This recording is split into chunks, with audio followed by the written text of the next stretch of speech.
How are you? Good morning, guys. What's happening? The city's burning. You know what's happening. Oh, God. Albert, I think the Lions just scored again. Although I just said to Hoodie and the guys, Sunday is a great opportunity for somebody to step up, make a play, and find a way to beat the Cowboys. They're not a juggernaut. No, they aren't.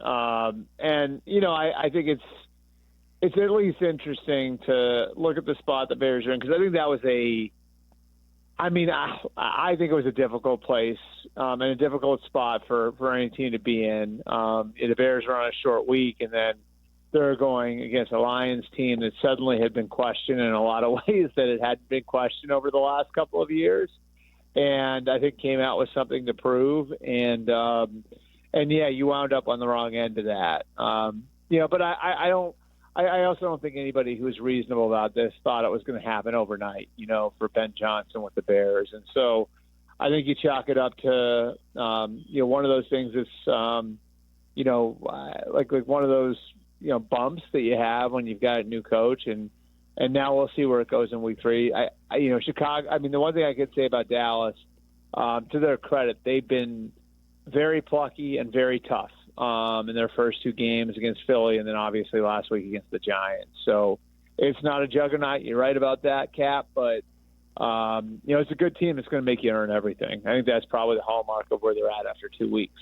It's hard to determine who are the cornerstones for this Bears team because it's a new coach in Ben Johnson. Yeah. The holdover for Eberflus. But with Jaylen Johnson could be out for the year. How devastating is that for the Bears and their defense? Well, it's tough because they were really looking to build around the corner spot, and with how much they'd invested with him and Stevenson and Gordon, there's a heavy emphasis on that area. And if you look at Dennis Allen's history, he's always had strength at corner. You look at the teams he's had in New Orleans over the years, and those defenses were built around guys like Marshawn Lattimore, and they always invested deeply in that position. So. It's certainly an adjustment because of the sort of player that Jaylen was. We'll see what they can do to make up for it. But that's an important spot in Dennis Allen's defense, no question about it. Let's talk outside of Chicago because we've got quarterback injuries aplenty. J.J. McCarthy, he's gone with a high ankle sprain. Shea has a little question over is J.J. McCarthy seriously injured? Kevin O'Connell not thrilled with him, how he played. Where is he on McCarthy? What's the latest on Justin Fields with a concussion? Yeah, I think, with Justin Fields, those are pretty black and white, right? So he's going to have to go through the protocol and we'll see. It's not impossible to make it back the next week, but It is challenging. So I don't think anybody should be surprised if we see Tyrod Taylor for the Jets this week. As for JJ, I think I think you should take this stuff at face value. I always have trouble questioning people saying is a guy really hurt or not. Especially when you're looking at, and I think, some people went back and looked at the end of the game and said he's moving around pretty well. Well, adrenaline can do its work with that stuff, So, I think with AJ, the one thing we want to be really careful about is just taking these short snapshots and making sweeping conclusions. I felt like at the end of the game last week, there was a lot of bad with JJ, but there was also a lot of good, and I don't think we can throw out the intangibles he showed and being able to kind of compartmentalize those first 3 quarters against the Bears and then put his foot on the gas in the fourth quarter, be able to get himself past the interceptions. I think you saw a lot of the good at J.J. McCarthy. You don't just throw that out because he had a bad week against the Falcons in week 2.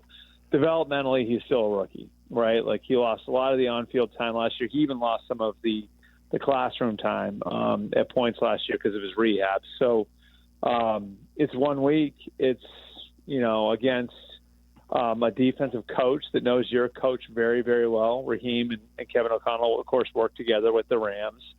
And so now I think JJ gets a natural chance to reset and watch the Vikings go through a week without him. that big Carson Wentz, Jake Browning game that I know the NFL was looking to line up for Week 3. We get that one now, and you take that natural reset, and I think you try to learn from it. But I think that's sort of the problem with all of us right now, Cap, is like that I think we tend to get in these situations with young quarterbacks where we're making sweeping judgments after every single week. And listen, like I know, for people like you guys got a show to do today. It's not like you can just sit there and say, well, yeah, like give them the next 2 months and we won't assess them. Like that's not the way it works. But I do think like like the big picture reality of it always shows that judging quarterbacks on a week-to-week basis can be a faulty thing to do. Let's talk about the GOAT privilege of Tom Brady. Yeah. As the lead analyst for Fox, but yet sitting in the booth for the Raiders game last night with the Raiders and Chargers. So how should other teams feel, Albert, about Brady involving himself with the Raiders, getting intel, and also being the lead analyst at Fox? Yeah, I mean, I think if I was a team involved, I would have serious questions for why the league is loosening the reins.